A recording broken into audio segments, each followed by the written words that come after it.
Nah, kali ini kita akan membahas tentang initial public offering. Siapa yang tidak tahu IPO? IPO adalah penawaran perdana. Penawaran perdana itu apa? Penawaran perdana adalah ketika suatu perusahaan membutuhkan pendanaan dan mereka memilih untuk menerbitkan saham. Nah, mereka harus melakukan proses IPO untuk menawarkan saham mereka ke pasar modal. Nah, prosesnya bagaimana? Contohnya, seperti di depan. Jika ada suatu bisnis yang tadinya bisnis tersebut kecil, tetapi memiliki prospek yang sangat bagus, sangat baik, yang pertama kali ketika mereka butuh pendanaan yang tidak begitu besar, mereka masih akan dapat memperoleh dari teman, kerabat, atau dari perbankan. Nah, itu akan membuat mereka bisa mengembangkan bisnis mereka. Tetapi tentu saja ada batasannya berapa yang bisa dipinjam dari teman kerabat atau perbankan itu sendiri. Nah, jika size bisnis ini semakin besar dan kemudian perusahaan semakin membutuhkan modal yang lebih besar lagi, mereka bisa mengambil keputusan untuk menerbitkan atau menjual saham mereka di pasar modal. Nah, kenapa seperti itu? Karena dengan menerbitkan saham atau menjual saham mereka di pasar modal, mereka akan mendapatkan beberapa manfaat. Antara lain adalah mereka dapat mengakses dana murah, kemudian mereka dapat menyebarkan risiko kepada pemegang saham yang baru. Kemudian yang ketiga, mereka akan jauh lebih profesional dalam pengelolaan perusahaan mereka. Nah, proses go public itu dimulai dari emiten itu sendiri. Ketika emiten itu memutuskan untuk mencari pendanaan melalui pasar modal, selanjutnya yang dilakukan adalah mereka melakukan kontrak dengan perusahaan efek yang memiliki izin sebagai penjamin emisi efek atau yang lebih dikenal juga dengan underwriter.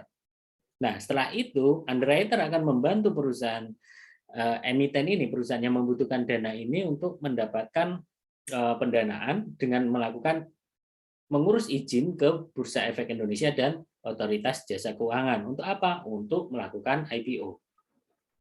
Setelah itu, setelah mendapatkan pernyataan efektif, kemudian mendapatkan izin untuk melakukan IPO,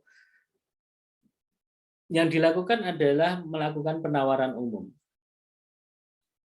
yaitu menawarkan saham mereka kepada investor, baik itu dalam negeri maupun luar negeri, baik itu institusi maupun retail. Nah, proses ini belum dimulai, belum berada di pasar modal, belum berada di Bursa Efek Indonesia. Proses ini masih di luar bursa. Karena apa? Karena memang proses ini adalah proses awal sebelum dia listing tercatat di Bursa Efek Indonesia. Nah, penawaran umum ini ada beberapa step-nya, langkahnya, antara lain book building, kemudian ada pooling, kemudian ada penawaran umum. Nah, setelah diperoleh harga, kemudian setelah harga itu ditawarkan kembali kepada investor, akhirnya yang selanjutnya adalah pencatatan efek di Bursa Efek Indonesia. Nah, pencatatan ini adalah proses dari IPO menjadi listing di bursa, dari pasar perdana masuk ke pasar sekunder. Nah, IPO itu adalah pasar perdana. Kemudian setelah listing itu adalah pasar sekunder. Ini adalah prosesnya. Perseroan menunjuk underwriter, kemudian akan diproses izinnya ke IDX dan OJK, baru melakukan IPO. Nah, sekarang kita bahas kenapa sih perusahaan perlu melakukan IPO. Yang pertama adalah untuk perluasan usaha. Biasanya untuk diversifikasi usaha atau meningkatkan kapasitas produksi. Tapi yang jelas adalah perusahaan menerbitkan saham itu karena membutuhkan pendanaan. Ya, jadi bukan hanya untuk gagah-gagahan atau untuk keren, oh sekarang TBK gitu kan, atau sudah IPO, sudah listing di bursa, tidak. Tetapi itu harus sejalan dengan strategi dan pengelolaan dari perusahaan tersebut.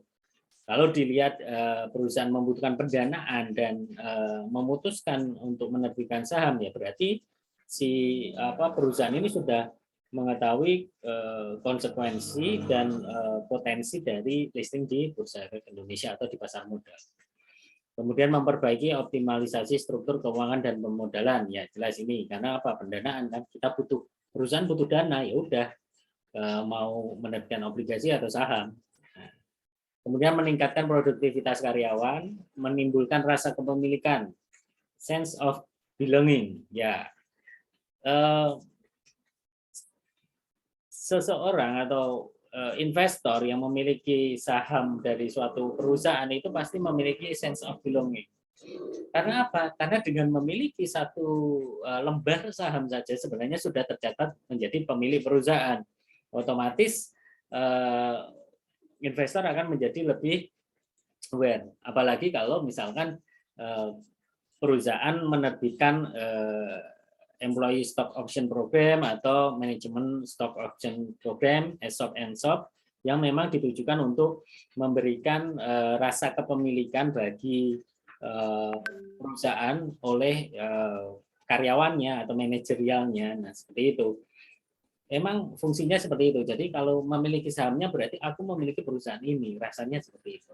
Dan memang seperti itu karena dengan memiliki saham kita berhak atas earning per share dari perusahaan tersebut atau laba yang akan dibagikan sebagai dividennya. Kemudian meningkatkan produktivitas karyawan, meningkatkan profesionalisme. Ini adalah salah satu bagian kalau misalkan listing di Bursa Efek Indonesia memang harus mengikuti peraturan berkaitan dengan pengelolaan tata kelola yang baik atau good corporate governance, dan juga meningkatkan meningkatkan profesionalitas. Dari misalkan sebelumnya perusahaan ini adalah perusahaan yang tertutup atau perusahaan keluarga. Kalau perusahaan keluarga dan tertutup atau private itu biasanya akan cenderung tidak terbuka ke umum. Umum itu kesulitan mengakses informasi yang berkaitan dengan operasional atau keuangan atau investasi yang dilakukan. Tetapi begitu mereka listing di Bursa Efek Indonesia, mereka harus menjunjung tinggi keterbukaan ini. Mereka harus melakukan public expose, kemudian mereka harus menyampaikan keputusan atau sesuatu yang material itu harus disampaikan ke publik sehingga tidak ada asymmetric information di sana. Kemudian meningkatkan company image dan company value. Kemudian lebih transparan dan menjaga kelangsungan usaha. Nah, ini adalah manfaat dari tujuan IPO. Nah, konsekuensinya apa? Tentu ada. Konsekuensinya adalah sharing kepemilikan. Karena ya namanya juga menerbitkan saham, berarti kan saham itu dijual kepada publik. Publik berhak untuk memiliki perusahaan yang kita dirikan. Nah, tentu saja persentase kepemilikan akan berkurang, tetapi ya biasanya tidak begitu signifikan. Kalau misalkan perusahaan ini adalah perusahaan swasta, biasanya pemegang mayoritas, saham mayoritas itu tetap pemilik atau pemilik perusahaan itu. Publik itu mungkin rata-rata sekitar 20% sampai 30% saja. Atau bahkan hanya 10%. Nah, itu berkaitan dengan sharing kepemilikan, tapi memang kalau dilihat tidak 100% lagi yang dimiliki oleh pendiri perusahaan. Kemudian ada kewajiban pelaporan, kemudian ada keputusan atau kebijakan yang harus memperhatikan kepentingan publik atau good corporate governance, kemudian harus mengikuti peraturan dari Otoritas Jasa Keuangan, Bursa Efek, termasuk aspek keterbukaan. Ini adalah berkaitan dengan dokumen utama dalam IPO, yaitu penjelasan tentang perseroan, kemudian penjelasan tentang rencana IPO, yang isinya biasanya ada tujuan IPO untuk apa, jumlah saham yang dikeluarkan berapa, profesi penunjangnya siapa saja. Nah, itu adalah penjelasan tentang rencana IPO. Kemudian adalah laporan keuangan audit 3 tahun buku terakhir. Nah, ini adalah laporan keuangan yang harus disediakan dan sudah diaudit. Kemudian legal audit report, perjanjian-perjanjian terkait, kemudian proyeksi keuangan 3 tahun, kemudian ratingnya. Kalau rating ini khusus IPO obligasi ya. Nah, IPO itu tidak hanya saham, tapi memang obligasi juga termasuk IPO obligasi prosesnya. Di sini perlu rating dari lembaga pemeringkat tadi. Oke.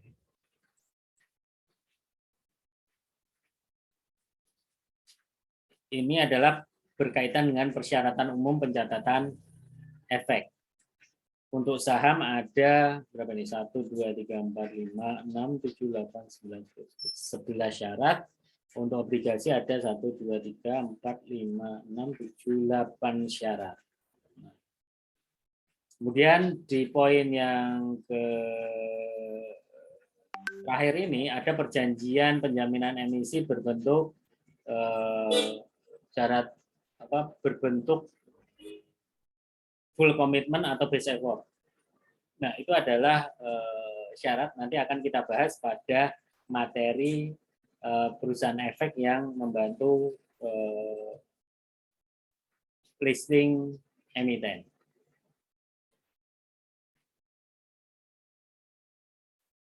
Nah, kemudian ini adalah persyaratan pencatatan awal efek untuk saham dan juga obligasi.